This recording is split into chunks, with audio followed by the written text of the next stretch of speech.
창세기 8장 13절입니다. 601년 첫째 날 곧 그 달 초하룻날에 땅 위에서 물이 거친지라. 노아가 방주 뚜껑을 제치고 본즉 지면에 물이 거쳤더니 둘째 날 20일의 날에 땅이 말랐더라. 하나님이 노아에게 말씀하여 이르시되 너는 내 아내와 내 아들들과 내 며느리들과 함께 방주에서 나오고 너와 함께한 모든 혈육 있는 생물 곧 새와 가축과 땅에 기는 모든 것을 다 이끌어내라. 이것들이 땅에서 생육하고 땅에서 번성하리라 하시매 노아가 그 아들들과 그 아내와 그 며느리들과 함께 나왔고 땅 위의 동물 곧 모든 짐승과 모든 기는 것과 모든 새도 그 종류대로 방주에서 나왔더라. 노아가 여호와께 제단을 쌓고 모든 정결한 짐승과 모든 정결한 새 중에서 제물을 취하여 번제로 제단에 드렸더니 여호와께서 그 향기를 받으시고 그 중심에 이르시되 내가 다시는 사람으로 말미암아 땅을 저주하지 아니하리니 이는 사람의 마음이 계획하는 바가 어려서부터 악함이라. 내가 전에 행한 것 같이 모든 생물을 다시 멸하지 아니하리니 땅에 있을 동안에는 심음과 거둠과 추위와 더위와 여름과 겨울과 낮과 밤이 쉬지 아니하리라. 아멘. 이제 드디어 홍수가 그치고 노아가 밖으로 나오게 됩니다. 그런데 한 가지 특이한 점은 우리가 읽지는 않았지만 150일 동안 비가 왔는데요. 150일 동안 비가 하늘에서 구멍이 뚫린 것처럼 나오고 땅에서 샘이 솟아서 하늘과 땅 전체에 그냥 물 폭포수가 쏟아진 거죠. 그래서 온 지면에 있는 생물들이 호흡하는 생명들이 다 홍수로 다 죽었지 않습니까? 그래서 굳이 꼭 150일 동안이나 이렇게 하실 필요가 있나? 천지를 창조하시고 전능하신 하나님께서 그냥 말 한마디면 없어져라 하면 그냥 없어질 건데 왜 이렇게 방주 안에 집어넣고 노아와 또 많은 짐승들 암수 한 산씩 다 모아가지고 넣고 이렇게 힘들게 심판을 행하시는가? 그게 좀 의문스럽다라는 거죠. 그리고 비가 그치고 난 다음에 쭉 계산을 해보면 228일 동안 방주 안에 머무릅니다. 228일 동안 비가 땅 위에서 줄어들기를 기다리는데 이제 까마귀를 처음에 내어놓는데 이제 물이 줄어들지 않는 거죠. 그리고 다음에 비둘기를 첫 번째, 두 번째, 세 번째까지 이렇게 비둘기를 내놓는 거죠. 노아가 새들을 보내면서 물이 줄어들었나 안 줄어들었나 이렇게 기다리는 시간들이 228일이었다라는 거예요. 그래서 총 노아 방주 사건의 그 비가 오고 이제 방주에서 나오기까지 얼마나 방주 속에 있었는가? 378일입니다. 계산을 해보면 1년이 넘죠. 1년이 넘는 기간 동안에 378일 동안 방주 속에 있었고요. 특별히 이제 비가 완전히 그쳤고 그 다음에 방주가 산에 걸려가지고 땅 위에 걸려서 방주가 땅 위에 이제 떠다니는 것이 아니라 땅이 드러났어요. 땅이 다 드러나고 방주 문 열고 나오면 되는데 땅이 이제 물에 젖어 있을 거 아닙니까? 젖어 있는 땅이 완전히 마르기까지 또 방주에서 나오지 않습니다. 하나님께서 노아에게 말씀하여 이르시되 너와 내 아내와 내 아들과 내 며느리들과 함께 방주에서 나와라. 이렇게 말씀하기 전까지는 나오지 않았다라는 거죠. 땅이 완전히 말랐을 때 하나님이 이렇게 말씀하셨죠. 그래서 우리가 생각하기에 방주가 땅에 이제 도달하고 물이 빠졌으니까 노아가 방주에서 나왔다 이렇게 생각을 하는데 말씀을 자세히 읽어보면 그게 아니라 이미 땅이 드러났고 방주는 땅 위에 있었는데도 나오지 않았고 하나님이 말씀하시니까 나왔습니다. 그러면 언제까지 방주가 떠다닌 게 아니라 땅에 도착했는데 언제 얼마나 며칠이나 계속 방주에 있었냐면 57일을 있었어요.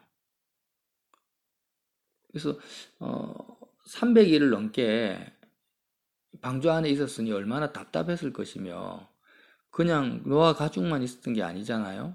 온갖 짐승과 조류와 파충류, 곤충들 정말 하나님이 그 생명체 하나하나를 붙잡아 주지 않으면은 그 방주 안에 있을 수가 없는 거죠. 맹수들도 있었을 것이고.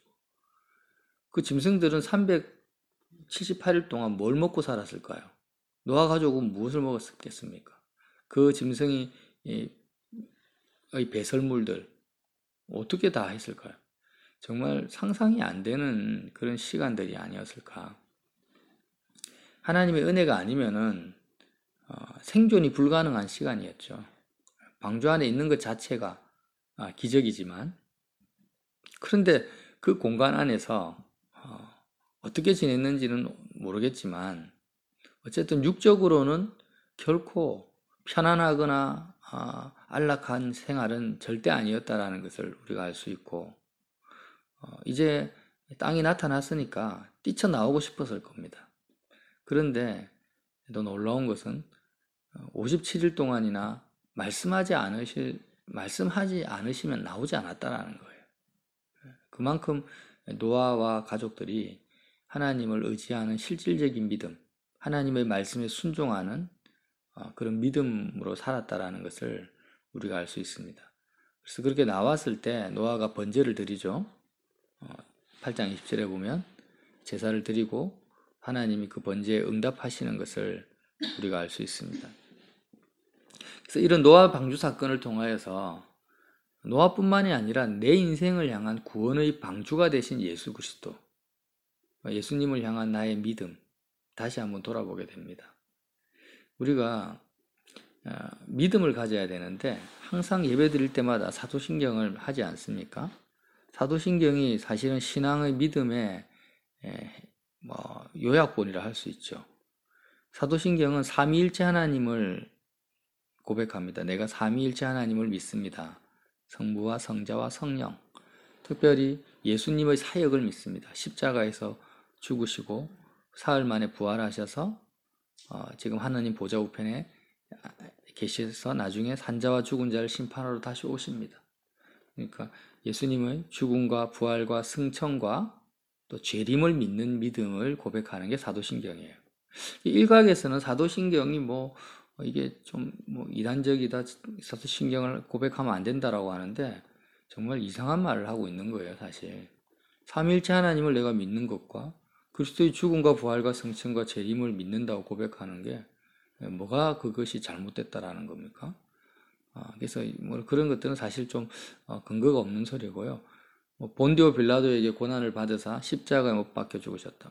이런 것들을 이제 그 근거로 해서 예수님이 내 죄 때문에 고난 받으시고 죽으셨지 왜 본디오 빌라도에게 고난을 받았냐? 본디오 빌라도라는 것은 세상 권세의 대표격이고 나 자신의 대표격이죠. 그러니까 이게 문자적으로만 이렇게 받아들이면 문제되지 않을 것이 어디 있습니까? 그래서 어쨌든 사도신경의 그 내용이 뭐냐, 이런 놀라운 신앙 고백이 있고 죄를 사하여 주시는 것과 몸이 다시 사는 것과 영원히 사는 것을 믿습니다. 이런 믿음을 고백합니다. 하나님이 나의 모든 죄를 사하여 주시고 내가 죽어도 다시 부활할 것이고 또한 죽지 않고 영원히 살게 하실 것을 믿는 그 믿음이 결국 하나님을 믿는 믿음이라는 거예요. 그런데 이런 믿음을 가진다라는 것은 이게 쉬운 일이 아니라는 거죠. 마치 이제 우리가 어떻게 하나님을 믿는가? 어떤 사람이 내가 무거운 짐을 지고 있는데 그 사람이 나의 짐 10kg도 짊어질 능력이 없다고 내가 믿어요. 내가 지고 있는 무거운 짐 10kg도 그 사람이 대신 짊어질 만한 그런 체력이나 힘이 안 된다고 내가 믿고 있는데 내가 100kg의 짐을 그 사람에게 맡길 수가 있겠습니까? 그 사람을 향한 믿음이 10kg도 못 든다 이렇게 믿는데 이게 말이 안 되는 거죠. 그 사람은 200kg, 300kg도 질 수 있는 그런 능력이 있다라고 믿을 때 내가 나의 짐 100kg도 맡길 수가 있는 거예요. 그러니까 우리가 하나님을 믿는다라는 것은 여러 가지 관점이 있어요. 이 땅에서 살아갈 때 먹고 마시는 문제, 이 세상 문제의 짐도 하나님께 맡길 뿐 아니라 특별히 중요한 것이 뭐냐면 죄짐을 주님께 맡깁니다. 죄짐을. 하나님이 죄와 사망의 권세도 이기실 정도로 능력이 있는 분이라는 것을 내가 믿는 거죠. 나를 영원히 살게 하실 분, 나에게 하나님의 나라를 기업으로 주실 분으로 내가 믿는 거예요. 그런데 그런 죽음과 부활까지 온전히 마귀의 권세를 온전히 이기셨다라는 걸 믿는다라는 것은 마치 그가 100kg이 아니라 200kg, 300kg의 나의 짐도 대신 담당할 만큼 실질적인 능력을 가진 분이라고 믿는 믿음이라는 거죠. 그런데 내 삶 속에서, 이제 이 땅에서의 나의 삶 속에서 10kg, 20kg의 그런 짐 정도의 문제들이 생겼는데 그거를 하나님께 맡기지를 못하고 하나님을 믿지 않는 거예요. 하나님의 능력을. 예를 들어서 뭐 내가 돈 문제라든지 사업, 가정 문제나 자녀 문제나 이 땅에서의 많은 크고 작은 문제들이 있잖아요. 그런데 우리가 이 세상을 살아가면서 경험하는 크고 작은 문제, 먹고 사는 문제들, 생계 문제들, 이런 문제들이 하나님 입장에서는 그렇게 큰 문제가 아니죠. 내 입장에서는 엄청나게 큰 문제지만 하나님 입장에서는 10kg, 20kg 무게도 안 되는 그런 짐들이라는 거예요. 인생의 짐입니다. 근데 내가 그런 짐들을 주님께 맡기지 못하고 그것 때문에 나 혼자 끙끙 짊어지고 막 힘들어하면서 살아가는 그 믿음 속에 있으면서 하나님이 나의 죄의 권세, 사망의 권세를 다 이기시고 십자가에서 승리하셨고 마귀 권세를 이기시고 나의 영혼을 책임져 주실 것이다. 이 땅에 어떤 능력이 있는 사람도요, 재벌이나 황제도 대통령도 죄의 권세를 이길 수 있는 사람은 없습니다. 죽음을 이길 수 있는 사람이 없어요. 다 죽죠. 아무리 돈이 많아도 아무리 권세가 있어도요, 영원히 살 수가 없습니다. 결국에는 늙어 죽든 병들어 죽든 갑자기 죽든 죽음을 벗어날 수가 없습니다. 그가 아무리 권세가 있어도. 그러나 예수님은 이 죽음의 권세를 이기셨어요. 부활하셨어요. 그리고 그분은 창조주십니다. 근데 내가 이걸 믿는 거예요. 이거를. 이 믿음을 내가 가져야 된다는 겁니다. 이 실질적인 믿음이죠. 이게 바로 우리의 신앙 고백이며 하나님이 나에게 요구하시는 믿음입니다. 천국 갈 수 있는 믿음, 구원받는 믿음이라는 거예요. 근데 이런 하나님을 향한 현실적인 믿음, 실제적인 믿음을 가지는 것이 이게 쉬운 일이 아니라는 거예요. 쉬운 일이 아닐 뿐 아니라 인간으로서는 불가능하다는 것입니다. 예수님께서 부자 청년이 예수님을 따라가려고 했을 때 너가 가진 것을 다 팔아서 가난한 자에게 주고 나를 따르라 했죠. 그때 그 청년이 그 재물이 많은 것 때문에 예수님을 따라가지가 못합니다. 예수님이 제자들에게 마가복음 10장 23절에 뭐라고 하시냐면 재물이 있는 자는 하나님의 나라에 들어가기가 심히 어렵도다. 제자들이 이 말씀을 듣고 엄청 놀랍니다.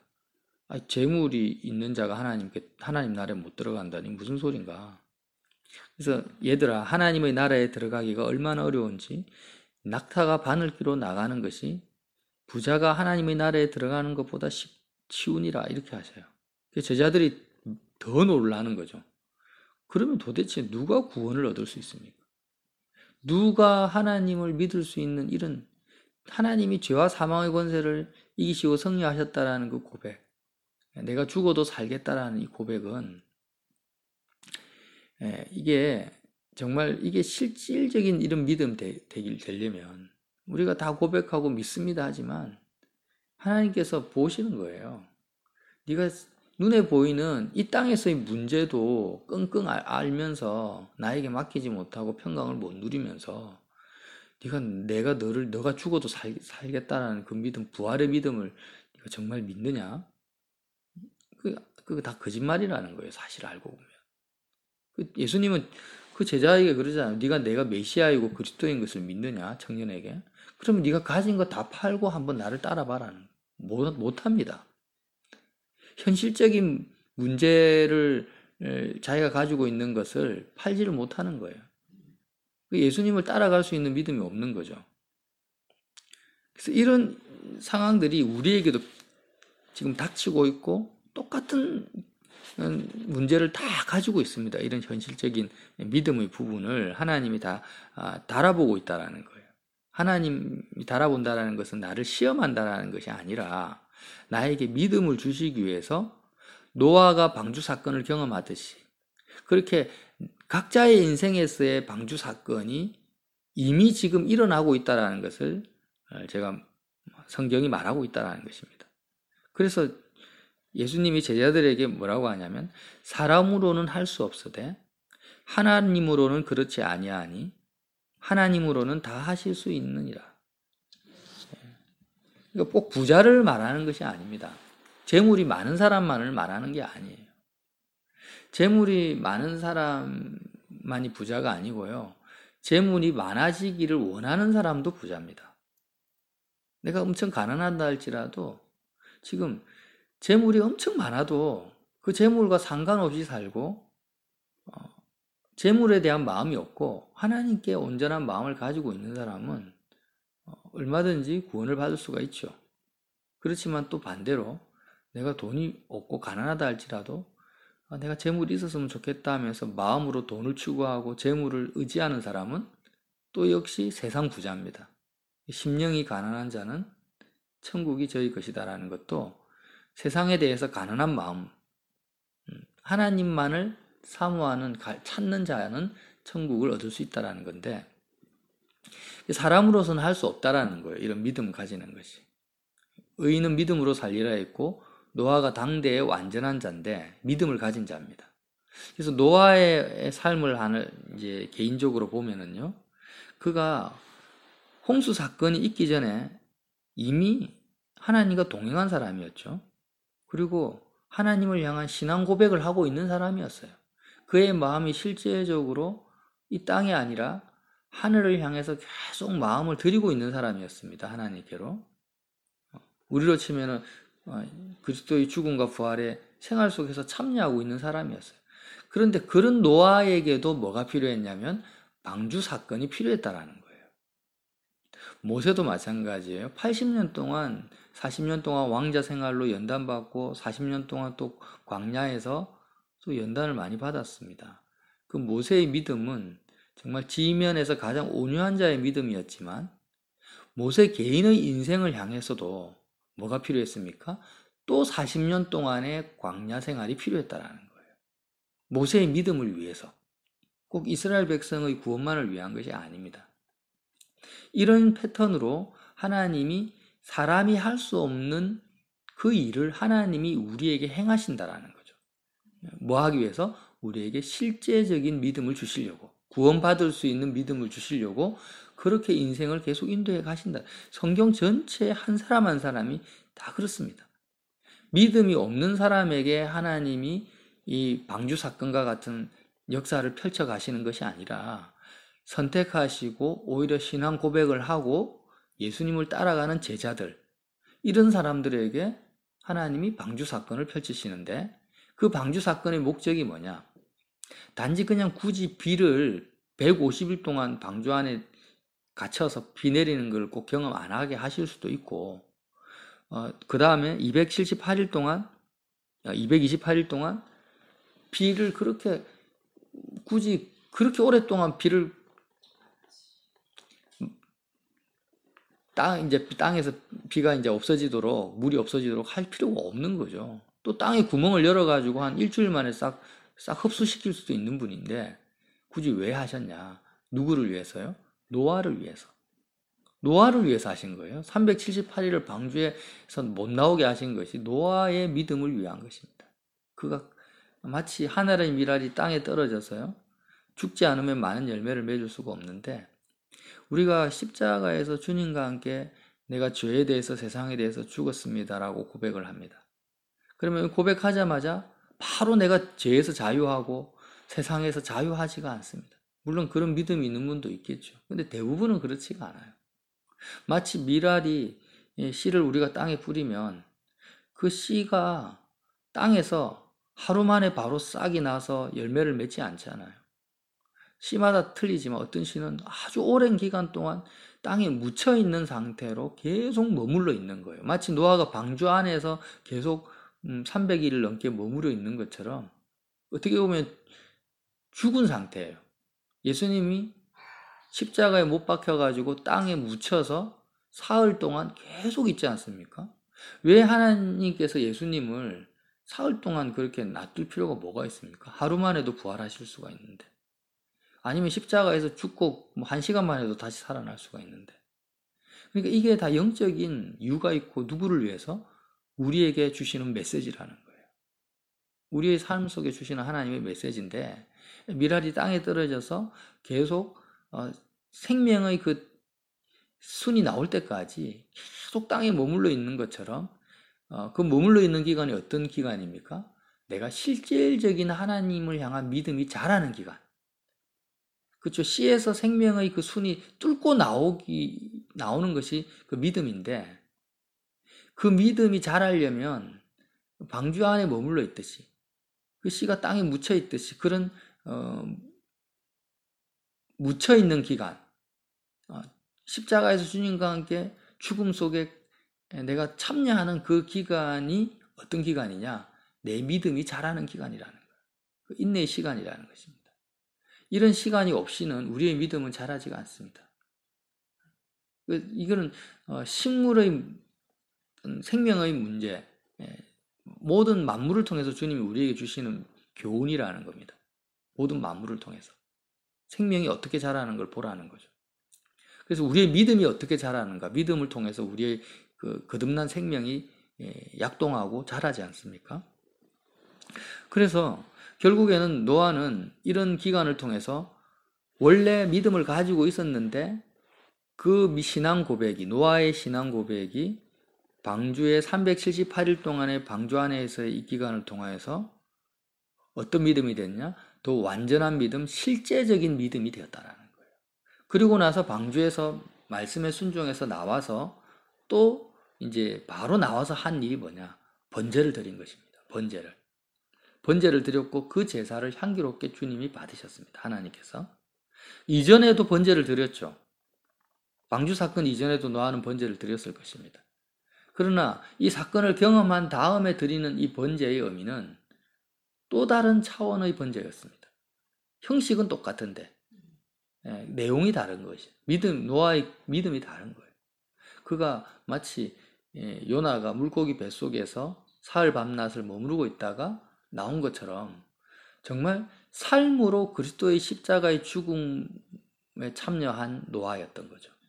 우리도 삶으로 그리스도의 십자가에 참여하게 하기 위해서 우리 각자의 삶 속에서 십자가 사건, 아주 축소판적인 십자가 사건, 방주 사건을 우리에게 예비해 놓으시고 계속 일으키시고 있습니다. 어떤 사람들은 재정 문제로, 어떤 사람들은 인간관계 문제로, 어떤 사람들은 막 사람들한테 당하는 문제로, 남편 문제, 뭐 여러 가지 가정 문제, 건강 문제 이런 것들을 일으키시는 거예요. 그런 문제들을 만날 때마다 하나님은 우리에게 주시는 동일한 메시지가 있습니다. 자, 내가 너 앞에 지금 5kg, 10kg짜리 짐을 갖다 놨어. 근데 이 짐을 너 스스로도 질 수가 없어. 이 짐을 나에게 맡겨야 되는데 너가 평소에 신앙 고백한 것처럼 죄와 사망의 권세까지 내가 이기는 그런 실질적으로 너의 영혼을 책임질 수 있는 그런 여호와로 믿고 있느냐? 네가 진짜 믿느냐? 나를 메시아로 믿느냐? 부자 청년에게 예수님이 물으신 것처럼. 그러면은 너의 가진 것을 다 팔아서 나를 따르라. 이 말 우리에게 똑같이 하는 거죠. 지금 네 눈앞에 있는 이 문제들, 이 사건들 앞에 네가 순종할 수 있냐? 방주 안으로 들어갈 수 있냐라는 거예요. 그리스도의 죽음에 참여할 수 있냐라는 거예요. 그 문제 앞에서. 그 문제 정도 5kg, 10kg 정도 문제에서 십자가가 적용되어지지 않고 거기서 내가 정말 하나님이 살아계심을 인정하지 못한다면 너의 믿음은 사실은 가짜다. 그러면 그것은 나를 믿는 게 아니다라는 거예요. 그래서 이런 식으로 하나님이 믿음이 있는 우리에게 오셔서 더 믿음 주시려고 방주 사건을 경험케 하시고, 어떤 사람은 홍해 사건, 어떤 사람은 광야 사건, 성경에 나타난 여러 가지 현실을 주시는 거예요. 현실적인 믿음을 주시려고. 이런 현실을 통해서 우리가 그 현실 속에서, 단지 예배당 안에서가 아니고요, 현실과 부딪히죠. 실제로 인생을 살아가면, 세상을 살아가면 실질적인 현실과 부딪힙니다. 근데 그 현실, 우리에게 허락한 이 눈에 보이는 현실이 다 하나님의 은혜였다라는 거죠. 어떤 은혜? 사람으로는 할 수 없으되 하나님으로는 다 하실 수 있다는 예수님의 그 말씀 속에 있는 하나님의 역사였어요. 나로서는 믿음을 가질 수가 없습니다. 나로서는 맨날 입으로 고백하지만 실제로는 하나님을 향한 이런 믿음을 가질 수가 없는데, 그러나 하나님이 나에게 믿음을 주시려고, 내가 하는 신앙 고백과 같은 그런 온전한 믿음을 주시려고 우리에게 이런 현실을 허락하시는 거예요. 각자의 현실을. 그 가운데서 그게 어떻게 해야 됩니까? 우리는 방주 안에 머물러 있어야 된다는 것입니다. 때로는 150일 동안 비가 내리고, 때로는 물이 거치지 않아서 200일이 넘게 내가 인내의 시간을 거쳐야 되는데, 그 방주 안, 예수 그리스도 안이라는 겁니다. 그 안에서 내가 오직 하나님으로 기뻐하고 즐거워하겠다, 하나님으로만 나의 생명으로 삼겠다라고 믿지 않으면 그 안에 머물러 있을 수가 없는 것입니다. 하나님만이 나의 생명이심을 못 믿으면 그 안에 있을 수가 없어요. 뛰쳐나올 수밖에 없습니다. 마치 카타콤에서 초대교인들이 그렇게 250년을 머물러 있었던 것처럼 그게 다 이유가 있는 거예요. 그래서 우리가 지금 이 복음이라는 것은 단지 추상적이고 종교적인 복음이 될 수가 없습니다. 성경을 묵상하다 보면 이거는 실질적인 것입니다. 그래서 우리가 주님을 따라간다라는 것도, 이 따라가는 여정이 뭐냐, 예수님을 따라가는 제자들을 한번 보세요. 처음에는 뭣도 모르고 따라갔습니다. 근데 하나님이 그를 선택했기 때문에 따라갔는데, 그들에게는 예수님에 대한 온전한 믿음이 없었지만 그래도 제자들은 배나 부친이나 집이나 이런 걸 버렸어요. 그러니까 현실이 부딪혔어요. 부딪혔는데 그 부딪힌 현실 앞에서 주님과 복음을 위하여서 자기 것들을 실제로 내던진 사람들이 제자들이라는 거예요. 부딪힌 현실 앞에서. 이 포인트가 중요하죠. 우리도 계속해서 믿음을 가지고 살아간다 하지만 현실과 부딪힙니다. 그때 우리는 뭘 버립니까? 어떤 액션이 있습니까? 아무런 액션이 없어요. 없고 그냥 교회만 왔다 갔다 하는 거예요. 그러면은요, 그 사람은 하나님이 나를 통해서 하시고자 하는 일을 받아들이지 않는 거예요. 천국에 들어가는 것이 불가능하다는 거예요. 그런 사람들은. 그러니까 우리는 온전하지는 못하지만 이렇게 믿음의 싸움을 하게 될 때, 현실적인 부분이 부딪혔을 때, 정말 노아가 방주 속에 머물러 있었던 것처럼 내가 그리스도의 십자가의 죽음에 내가 참여하는 이 기회를 놓쳐서는 안 된다라는 거예요. 그래서 조그만한, 예를 들어서 이제 사건들이 일어나죠. 내 입장에서는 큰 사건인데 하나님 입장에서는 작은 사건입니다. 그 물질 문제나 직장 문제나 이런 작은 문제가 발생됐을 때 우리는 어떻게 적용해야 되냐면, 그 문제가 해결되기를 위해서 싸우지 마시고 그 문제의 해결을 위해서 싸워서는 안 됩니다. 그 문제는 나에게 믿음을 주시기 위한 하나님의 일입니다. 그는 하나님이 하시는 일이에요. 전지전능하신 하나님이. 그래서 그 작은 문제를 가지고 나는 어디로 가야 됩니까? 문제 해결을 향해서 나아가지 말고 십자가로 나아가라는 거예요. 방주 속으로 들어가서 거기서 번제를 드려라는 것입니다. 그리스도의 죽음에 참여하라는 거죠. 삶으로. 참여해서 재정 문제인데 그것을 통해서 나는 어디에 도달해야 되느냐?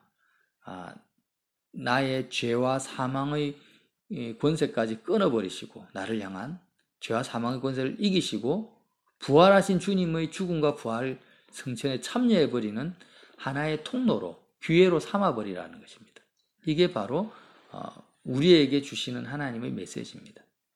그래서 저도 여러분도 노아 방주 사건, 그가 믿음을 가졌지만 방주를 통하여서 온전한 믿음을 가지고 방주에서 나와서 더 온전한 감동적인 번제를 드린 이 패턴이 우리 삶 속에서 계속 오늘 하루 또 일어나는 것입니다.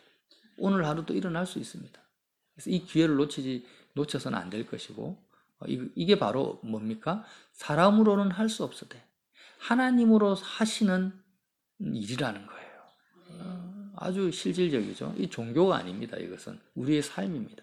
삶 전체를 통해서 하나님이 우리를 구원하시기 위한 하나님의 배려이고 인도하심이고 주권하심. 저와 여러분이 이러한 하나님의 인도하심 속에서 오늘 그리스도의 십자가의 죽음과 부활에 참여하는 영광을 누리시기를 예수님 이름으로 축원해 드립니다.